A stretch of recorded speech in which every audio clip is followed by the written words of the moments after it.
Recently, a friend of mine got in touch. He had seen a couple of photos on the internet of a record storage unit that he liked the look of, but he couldn't find a similar product online that he could buy. I thought they looked really good too, and I thought it would make a good project.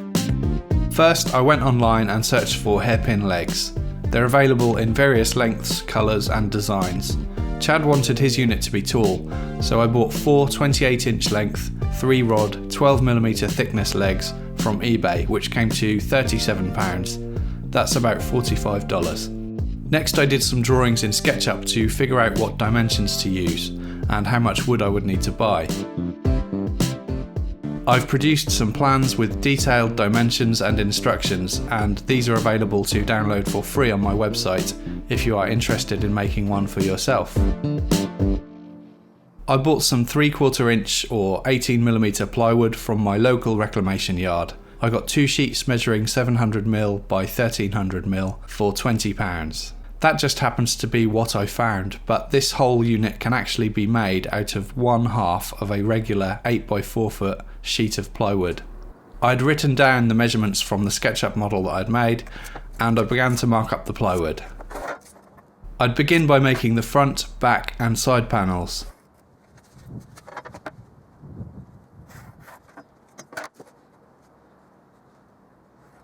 I made rough cuts with the circular saw just to make the pieces more manageable inside my small workshop, and I'd use the table saw to cut them to size more accurately. I used a crosscut sled to cut the pieces to the correct size. Each of these panels, the front, back and sides, would all meet at 45-degree angles so that the end grain of the plywood wouldn't be visible. So I tilted the table saw blade to 45 degrees, checked it for accuracy with a speed square, and then used the mitre sled on the table saw to make the cuts.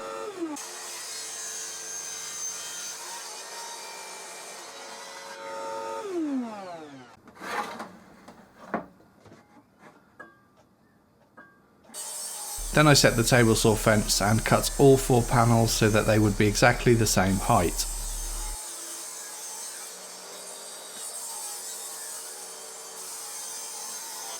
With those panels cut to size, next I wanted to cut a dado joint near the bottom which would hold the bottom shelf. I set the blade height to about 5mm, which would be the depth of the dado slot. Then I set the table saw fence distance from the blade to 8mm and made a cut in all 4 panels.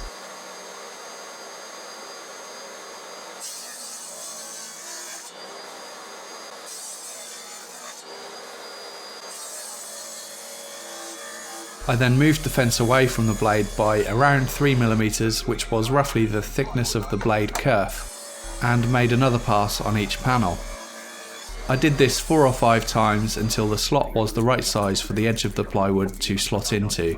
I used a chisel to clean up the slots and used a scrap piece of the same plywood to check the fit.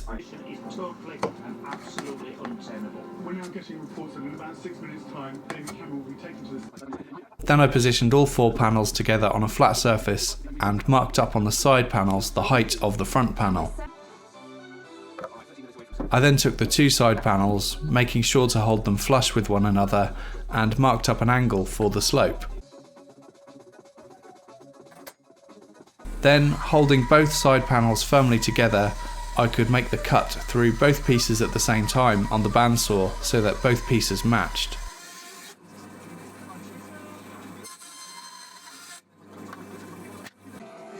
I did a quick check at this point to make sure my measurements were okay, and luckily they seemed fine. Then I marked up the correct size of what would become the bottom panel of the unit. I deliberately cut this panel about 1 or 2mm smaller to compensate for any inaccuracies when it would come to gluing up the unit, because I was concerned that if the bottom panel was too big, the mitre joints on the front, back and side panels wouldn't be as tight as I would like them. At this point I sanded the bottom panel and the inside faces of the other 4 panels, as I knew that they would be difficult to get to once the unit was assembled. The final piece for the unit would be a central divider which would split the records into 2 sections. Again, I wanted a dado joint to hold this divider, so I began by marking up the centre point on the front panel. I marked up where the joint would be and then made a series of cuts on the table saw again to form the slot. I didn't want the dado joint to be the full width of the front panel, so I just tried to make each cut at roughly the same length by eye.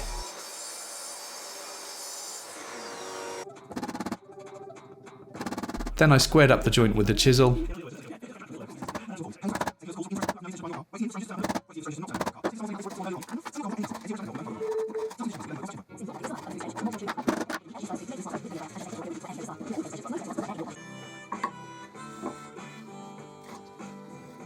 I measured the distance between the top of the joint and the other dado that would hold the bottom shelf, and that told me how wide I would need to cut the central separator. So I ripped a piece to that width on the table saw and cut it to length on the miter saw. Time to assemble the unit, and I'd use wood glue and brad nails to hold it together, which with the dado joints should be plenty strong enough.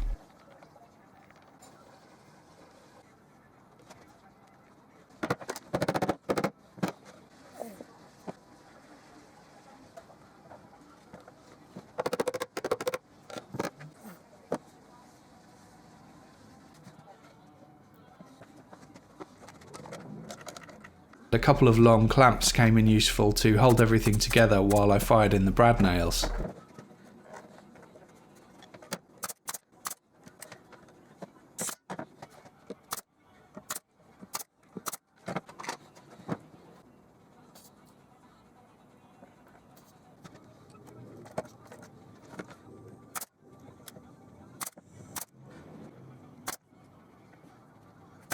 At this point I could add the central divider to the dado in the front panel. I wiped off excess glue with a damp cloth.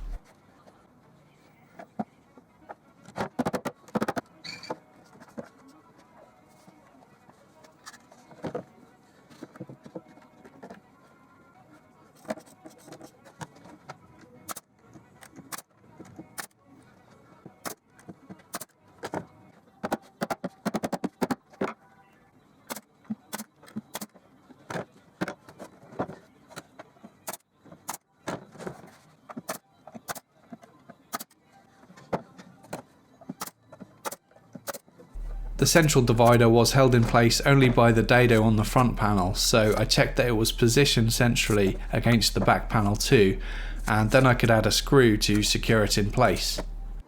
I made a mark just by eye where I'd need to drill the pilot hole and added the screw. And this was the only screw that I used in the unit itself. Unfortunately, there were a few voids in the end grain of the plywood, so I mixed up some glue and sawdust to use as a filler.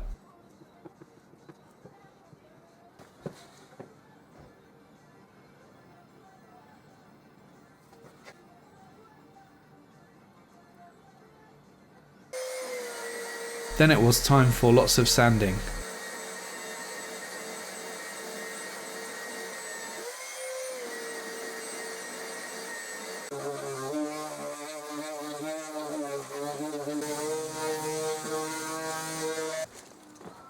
I cleaned up some of the corners with a chisel where the bandsaw blade had left an untidy cut. Then I did some hand sanding to ease over the sharp edges.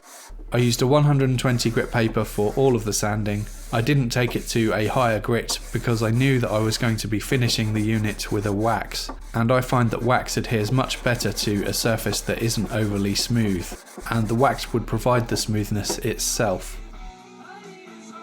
I used a rustic pine brie wax to finish the unit and used a brush to apply it. After brushing it on, I rubbed off any excess with a cotton cloth.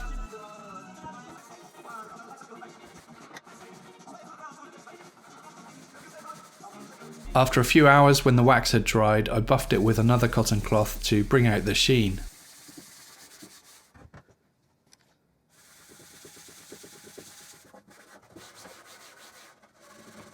Finally, I needed to attach the hairpin legs. I held the legs in place and used a marker pen to mark up where pilot holes would need to be drilled for the screws. I was careful not to drill the holes too deep as I didn't want to go through the plywood.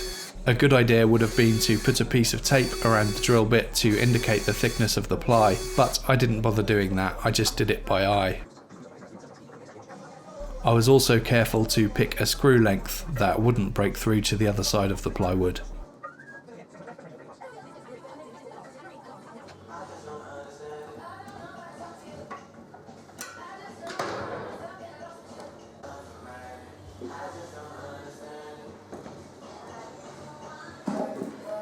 Before giving the unit to my friend, I thought I'd better test it out with some records of my own.